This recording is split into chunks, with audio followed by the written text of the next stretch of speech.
Hey there, friends. David Paulides, Canadian Missing Project. This is Huck, and this is the executive producer of the show, and she's giving you the eye. Right, Huck? That's right. You tell him. You want me to show him this? Okay, I'll show it to him. This is Huck TV. She goes, hey, get that away. I want to be on the show. Yeah, it's a good girl. Yeah, it's a good girl. Yeah, she's a good puppy. And she's loving life right now because it's nice and comfortable, and it's still kind of cold outside here, so we're gonna keep her indoors while she's got this summer cut on, because I don't want her to get too cold. But we've got two stories for you today, and I think you're gonna find them pretty interesting. And I greatly appreciate all of you sending cases into me, because that's how we found them. And yeah, if they fit the 411 profile, we want to know about it. And these do. So thank you. Yeah. They all know you're here. A couple of things. We do have the Bigfoot Caribbean Cruise. Go to Gather Up Events, Gather Up, one word, Gather Up Events. Click on it and just go to the cruise. And that's in September of this year. No, wait a minute. No, November 9th through the 16th. And Tim Alberino is holding a conference in Montana. And you need to go. Look up Tim Alberino conferences, and you will find it. I'm one of the conference speakers. And if you've never been to Montana in the summer, it is gorgeous. And all the rivers will be flowing. You'll have a good time. Tim Alberino. You'll find the conference there. And lastly, I'm going to be at Phoenix MUFON. Phoenix MUFON. Just Google that in December. And I've spoken there every year for the last 5 years. I would tell you to get your tickets early, because I'm one of the few people that sell out that arena. And it's a beautiful facility just outside of Phoenix. Really, really nice people. I'm indebted that every time I get invited. In fact, we've had a movie premiere at that arena. It's just stellar place. Stellar. Lots of great places to eat. Lots of fun. And in December, it won't be that cold there. It'll be comfortable. All right.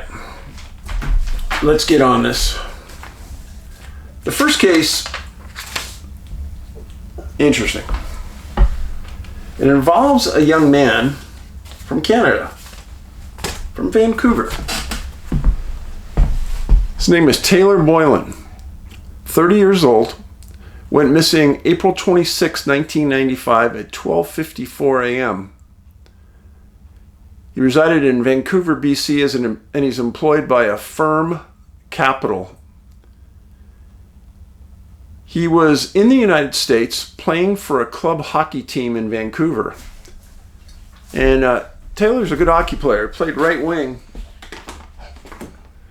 And what happens is that there's a company out of Canada, it's a big corporation, that puts on tournaments all around the United States for adults. They're called club tournaments. And then the club signs up, and you just kind of have a long weekend with your buddies, having fun, playing hockey. It's just a good time. And that's what Taylor was doing. Well, they had a tournament package where you're guaranteed 3 games in the tournament. You come down, tournament starts April 25th, it ends April 27th. Everyone was staying at the Hampton Inn at Elliston Place, kind of in the downtown area of Nashville. Yes, Nashville, Tennessee. This is where this happened at. So Taylor went with another teammate to a bar, a real famous bar called Jason Aldean's Rooftop Bar in downtown Nashville. It's like the happening place to be for sure. And he's seen on closed circuit TV wearing a cowboy hat, talking to a female, which that's what I would have been doing if I was his age at 30. And he was drinking from a can. I've talked to you about this before. Nashville's kind of a suspicious place to me right now, because there's been some strange things happen there over the years. And in Missing 411, A Sobering Coincidence, I talk about people getting GHB in their system. Well, one way you get that is by drinking spiked liquor. Well, if somebody hands you a can and you open the can, you know it's not spiked. So I doubt he was thinking about what Dave professes, but suffice it to say he's drinking from a can on photos, on CCTV. Well, at 12:54 a.m. on April 26th, Taylor disappears. Nobody saw him leave the bar. Nobody could find CCTV footage of him leaving the bar.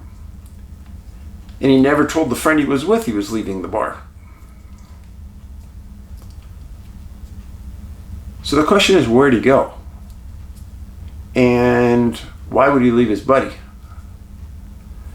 Well, Taylor's brother, this guy named Tyson. Tyson heard from other teammates that his brother was missing. So he calls the Nashville Police Department and reports him as a missing person. He didn't come back to his room. They didn't find him at the arena. They called his phone and went to nothing. Well, one of the people that reported on this case was a Nashville reporter named Nick Barris. And he wrote a good story about it. And it got a lot of attention on Facebook and in the news.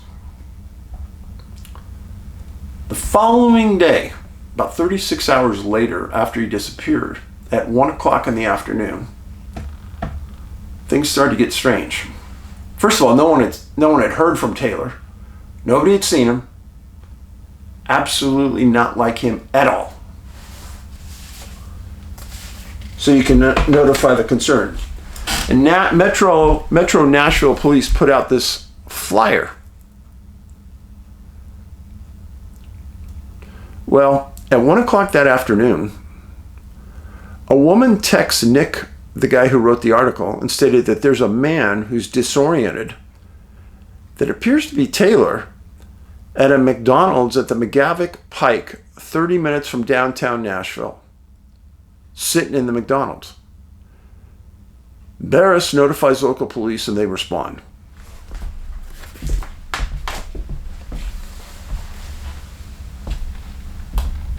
And what they do is they find a man confused and disoriented. And it's Nick.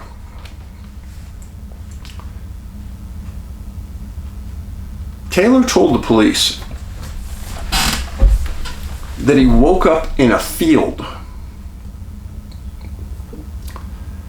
He has no idea where he was at, how he got there. He has no memory of the last 36 hours. He said that he checked his wallet and he's missing cash and his Apple Watch. And he also says that he's missing his phone. Now, the friends that were searching for Nick the previous day had found, this is weird, they found his phone near the Bridgestone Arena in downtown Nashville. First of all, what are the chances that you just happen to find his phone? Police took Taylor to the hospital and they had tests performed on him, obviously to see if he has a concussion, see if he has a fractured head, see if he has drugs in his system, all of that. Well, they find out that he has no drugs and no alcohol in his system. That does not surprise me. GHB is one of the drugs that comes out of your system rapidly. If you don't catch it immediately, like within 12 hours, forget it. That's one reason why it's a great drug for bad people to use. So if that was the case, it's already gone. But he still acted disoriented and a little groggy. Now you got to remember, Nashville, the city, has been on a major alert because of the disappearance of Riley Strain. I reported on it here, gave you the video. He was a college student on break, disappeared, and he was eventually found deceased in the Cumberland River. So let's go over this. This is the area where Nick disappeared, downtown Nashville. This is the area where Riley Strain disappeared. Now Nick is found way over here. It says 6.2 miles, 26-minute drive from here to here. Right along the Cumberland River.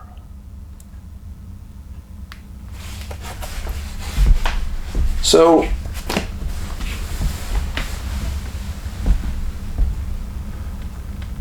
and if you remember, also reported here, there was the case of the Canadian firefighter who came to the United States. And he was skiing with friends at a New York ski resort and just disappeared right off the ski resort runs. And then he kind of regains his senses when he's in a big truck, a commercial truck, driving westbound through the Sierras towards Sacramento. And he's eventually dropped off at Sacramento International Airport. And then he calls his family and explains, I thought I was skiing and I wake up in this truck. And the guy said I was hitchhiking and right now I'm in Sacramento, California. Still had some of his ski gear on. So, kind of odd that there's two cases where Canadians lived to tell the story. There are not many of these in the United States. So the firefighter was, I think, from Toronto. He was a captain in their fire department. Taylor has a professional job with a firm capital, and he comes down with his friends to play hockey, and he disappears. And he's found. Both people don't have a memory of how they got to the location. Both people seem to be okay. Both of them traveled here from Canada. Both of them separated from their friends and don't know how they did that. What do you make of that? I don't know. In Taylor's case, how did he get out of the bar without being on CCTV? Or without anybody seeing him? Here's the point. If he was drugged, he would have been staggering. People would almost had to carry him. Under those circumstances, a bar like this, they would have stopped him and held him for the police.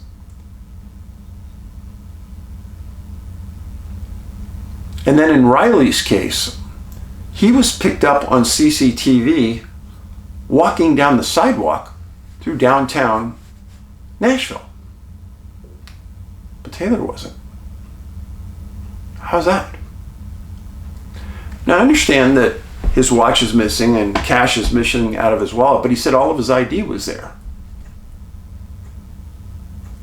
I'm not sure what to make of it.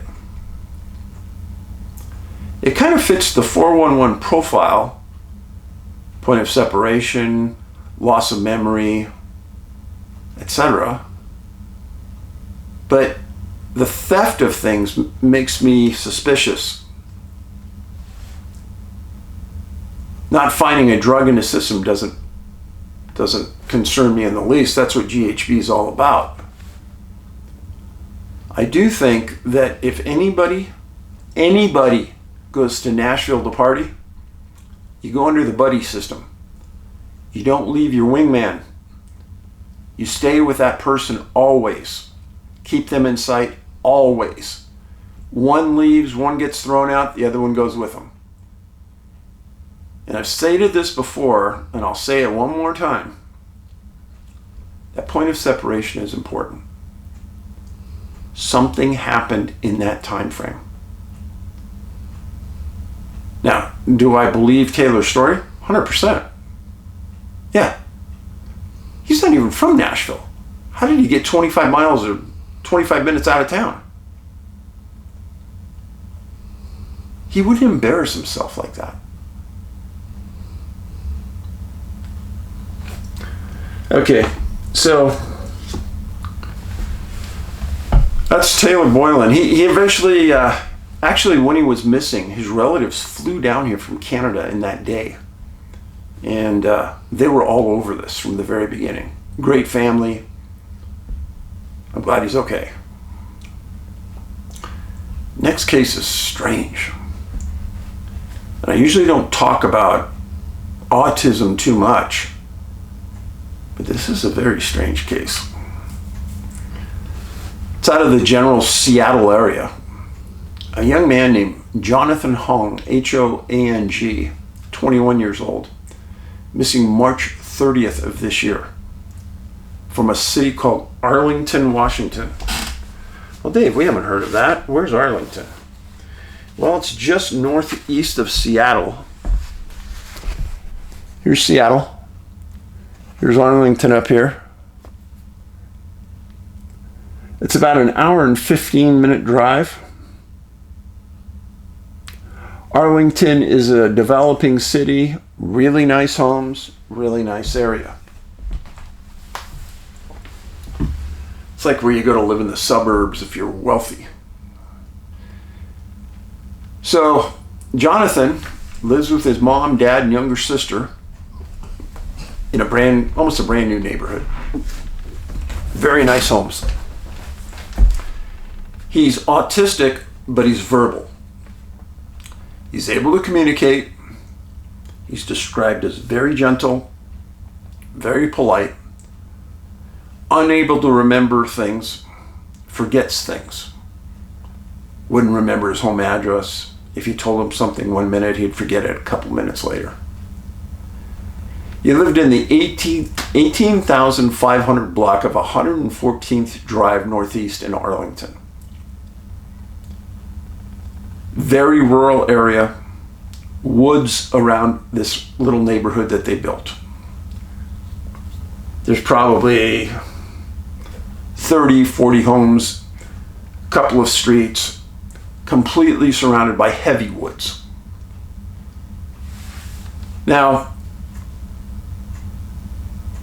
Jonathan went to bed about 7:30 at night. Parents put him to bed every night, same time.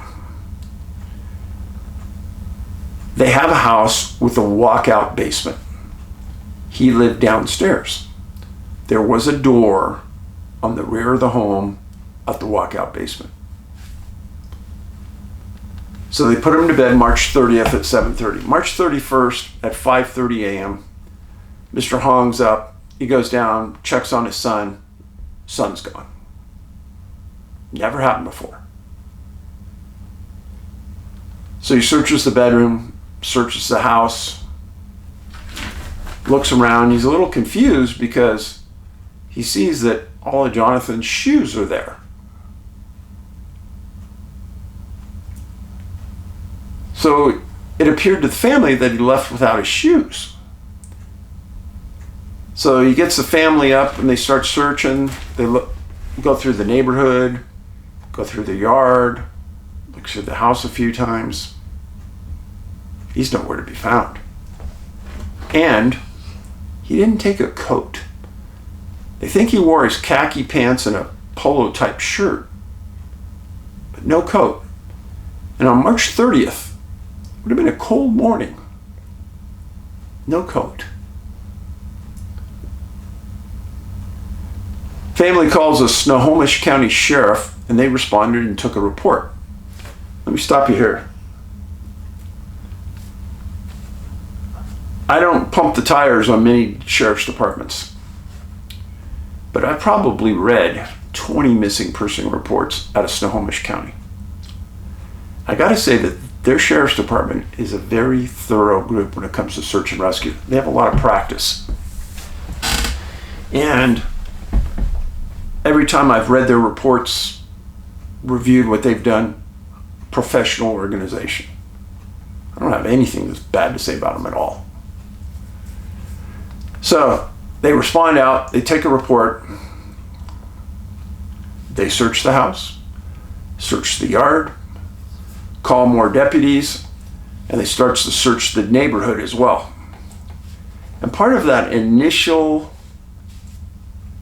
start, I hate to say this, but too many times that I can count, people that are compromised, autistic, mentally disabled, really small children, they're found in a neighborhood backyard. And if there's a pool around, somehow they find it, and they're dead in the pool.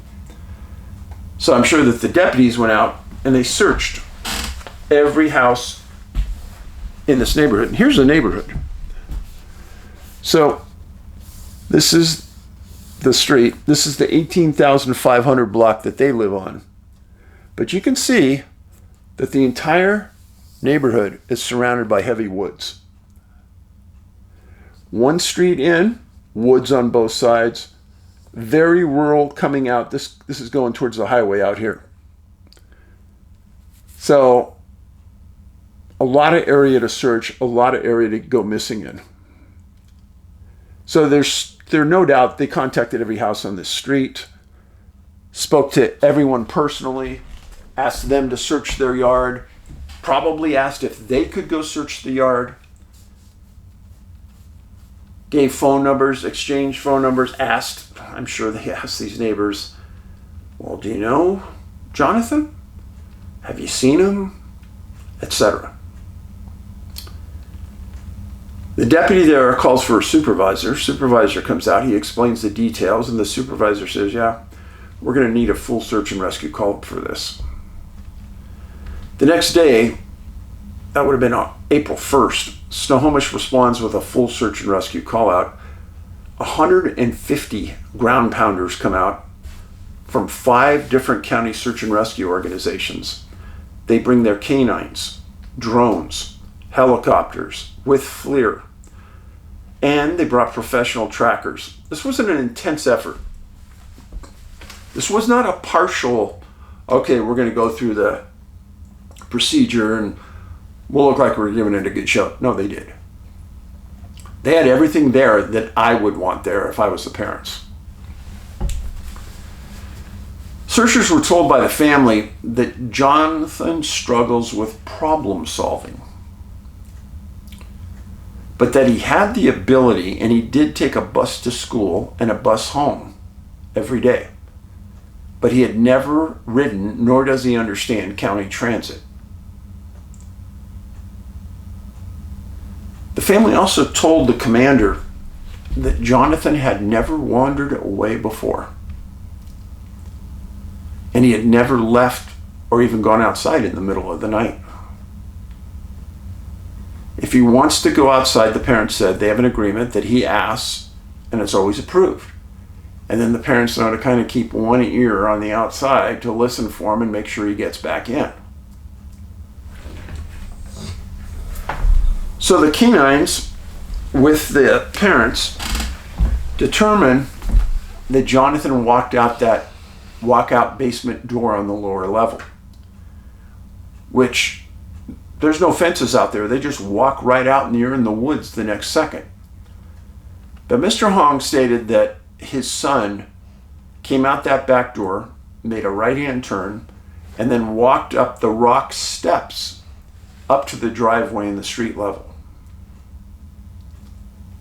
And then there's no indication what happened next.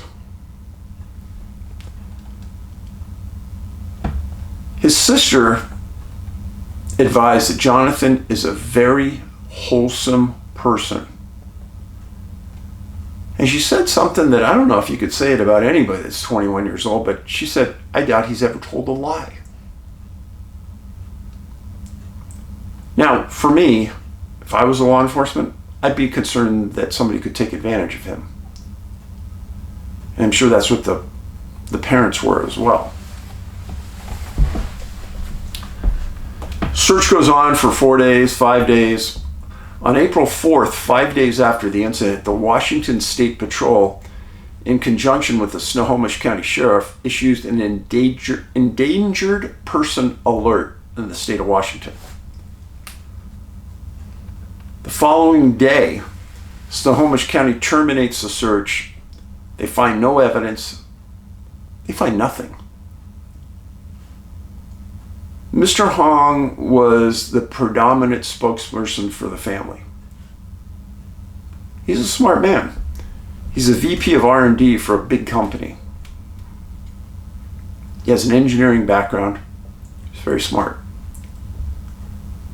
But he got irate at the termination time of the search and rescue. He felt it should have gone on further.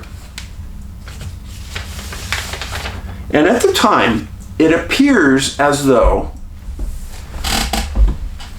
that nobody had guardianship over Jonathan. And what do I mean by that? So if you're 21 years old and you're living in your mom and dad's home, and let's just say you get in an argument, and you go, oh, well, screw you, I'm out of here.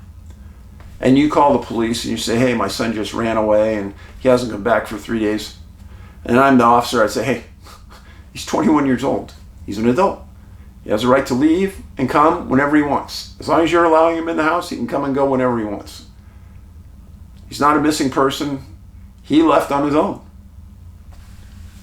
Now, the Hoangs are trying to file a missing person, and they're trying to get the search continued. And the deputies tell them, he's an adult. He can leave if he wants. That's where the rubber meets the road.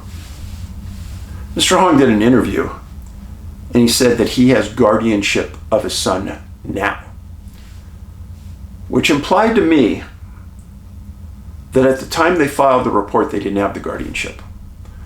Guardianship means you really have control over that person. That person cannot sign a legal contract. It's so that they can't be taken advantage of. They really can't make their own decisions. Many people who are compromised at one level or another, a lot of people with Alzheimer's, they have guardianship. Somebody has guardianship over them. And the same with Jonathan and his autism. A doctor would have to write up the paperwork that he is compromised, he does need a guardian, then it would have to go to a judge, and a judge would have to sign it. Once you have guardianship over somebody, then everything about them really comes under you. So in this case, Mr. Hoang now has essentially all legal rights over Jonathan. And he could respond back to the deputies, no, my son does not have a legal right to leave. He stays with me. Well, Snohomish County terminates the search and rescue. The Hoangs are upset. And the parents, once they have the guardianship, they go back to the deputies and they explain this. The family also did something that is rarely ever done, is they filed a formal complaint against the Snohomish County Sheriff's Office with their Internal Affairs Division. They also filed a complaint with the Washington Attorney General, stating that they don't believe that Snohomish County should have waited 5 days to file the endangered person bulletin. The Attorney General for the state of Washington came back and told the parents they don't have any jurisdiction over the sheriff. But the Internal Affairs Division of the Sheriff's Office does. They filed the complaint with them. So let's stop for a second. I've always stated that missing people should have an advocate for them who's the liaison between them and the sheriff's office. Let's say I was the liaison. It's possible that Snohomish could have filed that endangered alert sooner. But what good would that have done? Unless somebody stops Jonathan in the field and his name didn't come up as a missing person,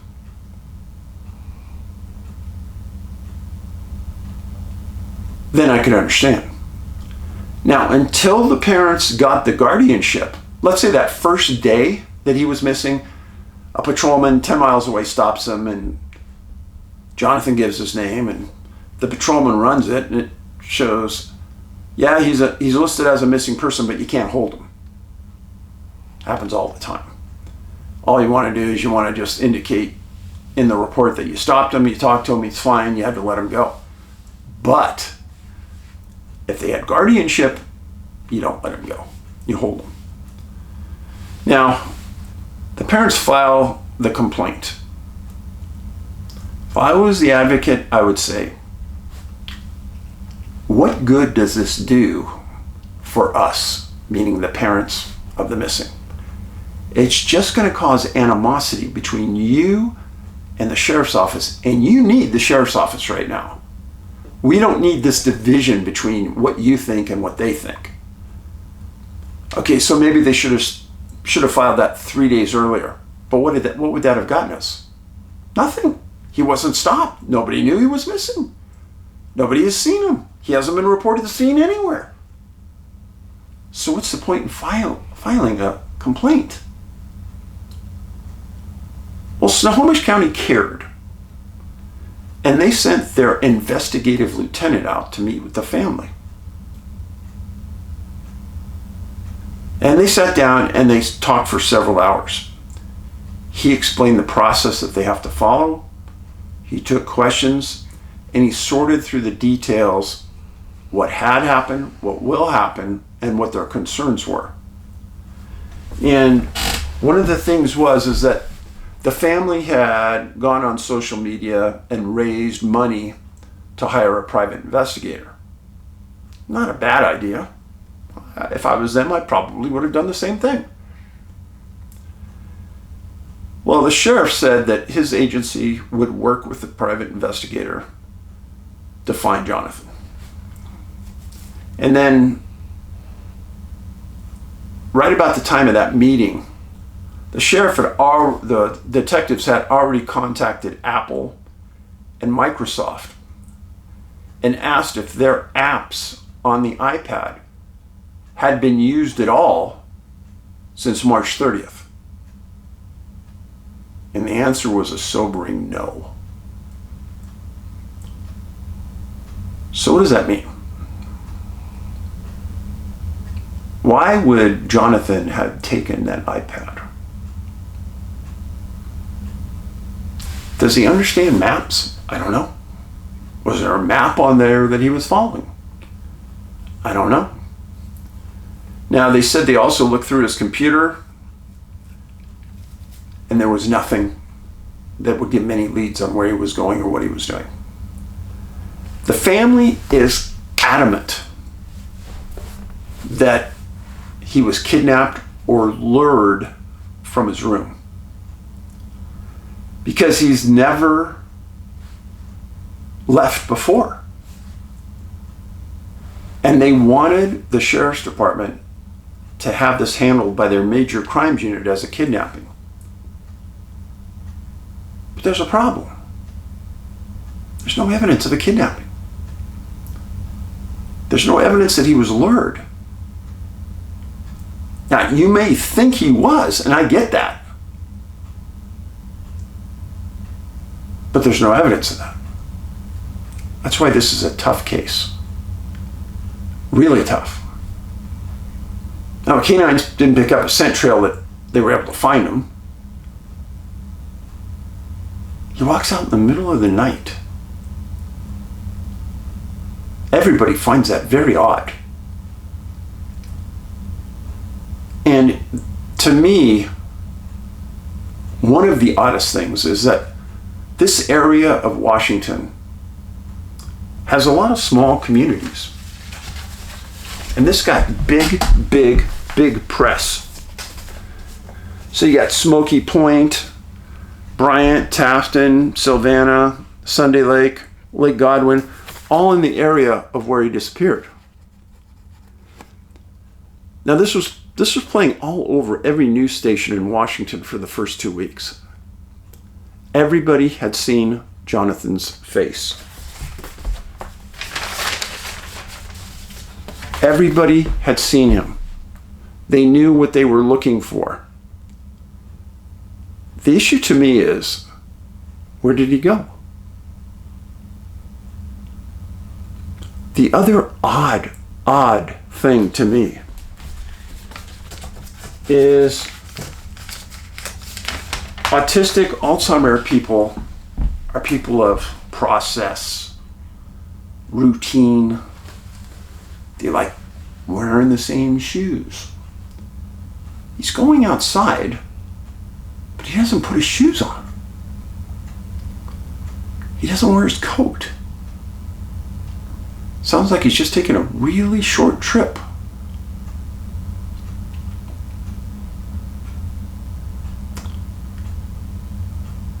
Snohomish County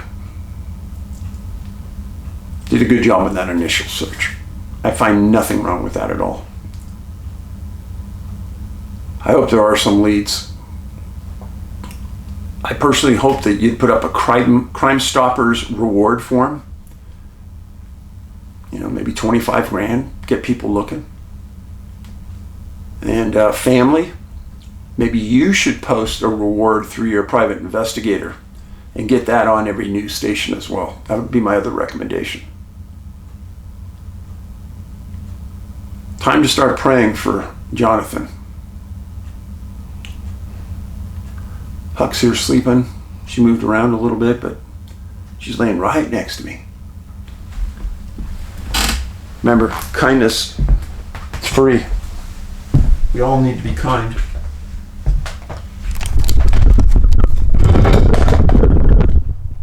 There's Huck. Sleeping like a good dog.